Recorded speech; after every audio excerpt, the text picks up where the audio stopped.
Olá, meus queridos alunos do oitavo ano do Colégio Edificar. Aqui é o professor Madison Martins, da disciplina de Geografia, e hoje nós vamos estar dando continuidade ao nosso conteúdo programático, ainda falando do capítulo 4, que trata, de um mundo de países. Bem, no nosso último vídeo nós falamos um pouco sobre a variedade desses países, dos níveis aí de diferenciação de cada um, e nós tratamos também um pouco sobre a questão dos estados, dos territórios, falando da conceituação, falando a diferenciação de estado e nação, e terminamos falando um pouco sobre as multinacionais, que são aquelas empresas que geralmente possuem sede nos países desenvolvidos e acabam colocando as suas filiais dos países pobres e subdesenvolvidos, que a gente viu que é em detrimento, no caso aí, de vários fatores que estão relacionados aos incentivos fiscais, à questão dos recursos naturais, a mão de obra barata, leis ambientais frágeis e dentre outros motivos. Então, hoje nós vamos falar um pouco, tentar aí no caso conceitual, que seriam as ONGs, e falar principalmente sobre essa nova ordem mundial, a ideia dos países centrais e periféricos, que a gente vai já ver sobre. Então, dentro da conceituação, o que seriam as ONGs? As organizações não governamentais, ONGs, grupos ecológicos, pacifistas e de direitos humanos, entre outros, são atores de menor porte do que as multinacionais, mas que se destacam por seu papel de representação ou expressão de grupos sociais nacionais ou internacionais. Abordam várias atividades, como a política, a economia, a religião, a cultura, a cidadania e a ecologia, adquirindo importância dentro dos estados nas relações que elas desenvolvem. Por serem um mecanismo formador de opinião pública e de mobilização social, atuam como limitadoras do poder estatal e tentam influenciar ou mudar as políticas que esses estados desenvolvem. Aqui eu botei a imagem de duas ONGs que são muito conhecidas, mundialmente, e que têm aí um poder de voz ativo, e forte dentro das sociedades. Aqui a gente tem os países no contexto mundial e suas desigualdades. Nessa representação, nesse mapa, a gente está vendo os países centrais e periféricos. Aqui foi simbolizado por meio de uma projeção cartográfica, que seria aquela plana azimutal, que é onde é escolhido um ponto da superfície para fazer a representação cartográfica. E aí, no caso, a gente percebe que o centro ele puxa aproximadamente ali próximo da Europa, destacando esses países centrais, que seriam aqueles ricos desenvolvidos, e aqueles que estariam mais para fora do centro, digamos assim, seriam os países periféricos, que seriam aqueles ainda que estariam em desenvolvimento econômico. Na legenda aparecem alguns países que têm um certo nome, na geopolítica mundial, que seria os Estados Unidos, que inclusive assume a ponta na hegemonia, sendo, no caso, o país mais desenvolvido.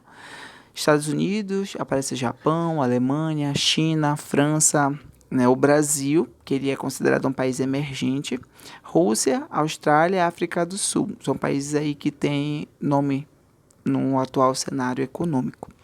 Então, dentro da nova ordem mundial, na teoria das relações internacionais, o termo ele tem sido utilizado para se referir a um novo período no pensamento político, no equilíbrio mundial de poder, além de uma maior concentração deste poder.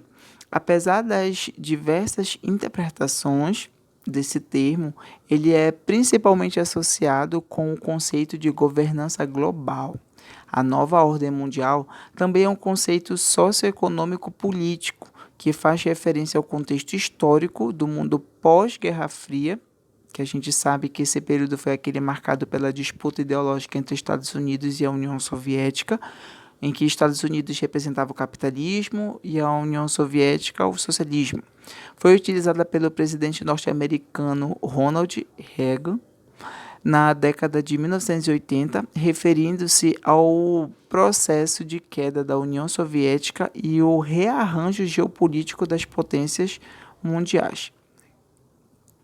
Conforme essa nova ordem, os países são classificados em 3 grupos, que seriam os países centrais, países periféricos, países semiperiféricos, países em desenvolvimento ou países emergentes, que são as denominações maiores. Dentro desses países centrais, nós temos que são países com economia pós-industrial, maior grau de desenvolvimento e população urbana. Estão localizados na Europa e em alguns territórios asiáticos. O maior lucro no caso destes países, está em atividades de bancos ou outras instituições financeiras.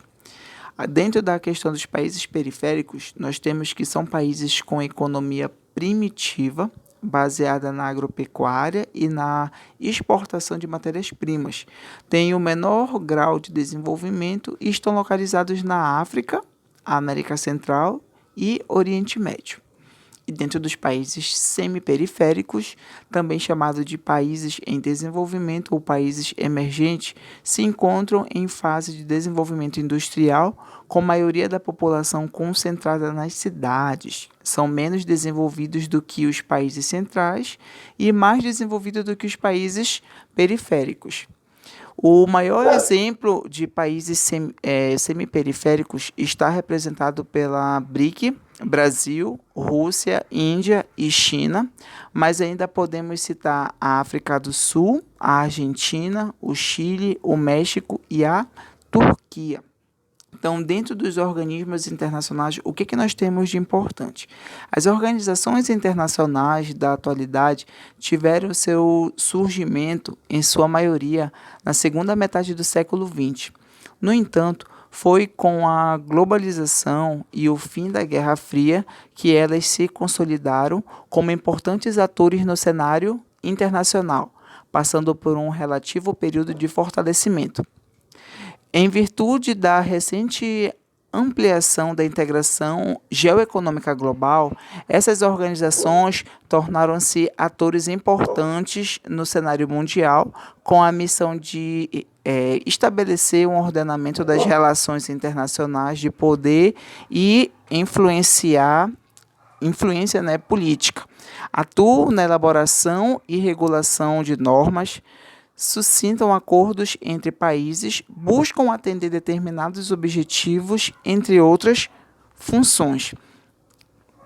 Então, dentro das que tem maior representatividade, a gente pode citar aí, no sentido de conceituando mesmo, a Assembleia Geral, né, onde são debatidos e recomendados diversos temas, como situações que afetam a paz e a segurança internacional, o meio ambiente, os avanços e as consequências da AIDS e o fortalecimento das democracias nos países. E aí nós temos a ONU, né, a Organização das Nações Unidas, inclusive está aí o símbolo dela, que aparece inclusive associado àquela projeção azimutal plana que eu citei anteriormente, né, que é um ponto com uma centralidade, e aí a espacialização dá a entender que existe uma importância, no caso aí econômica, política, num centro, enquanto as outras partes estão para a periferia. Então, a ONU ela é considerada o mais importante organismo internacional atualmente existente. Importante por reunir praticamente todas as nações do mundo. Ela surgiu ao final da Segunda Guerra Mundial, né, esse período que vai de 1939 a 1945, em substituição à antiga Liga das Nações e objetiva promover a paz e a segurança mundial. A principal instância decisória da ONU é o Conselho de Segurança, formado por um grupo muito restrito de países. Na verdade, esses países são os antigos vencedores da Segunda Guerra Mundial: Rússia, ex-União Soviética, Estados Unidos, França, Reino Unido e a China. Essa última não participou ativamente da Segunda Guerra, mas conseguiu grande prestígio e poder internacionais, capazes de assegurar uma vaga no Conselho.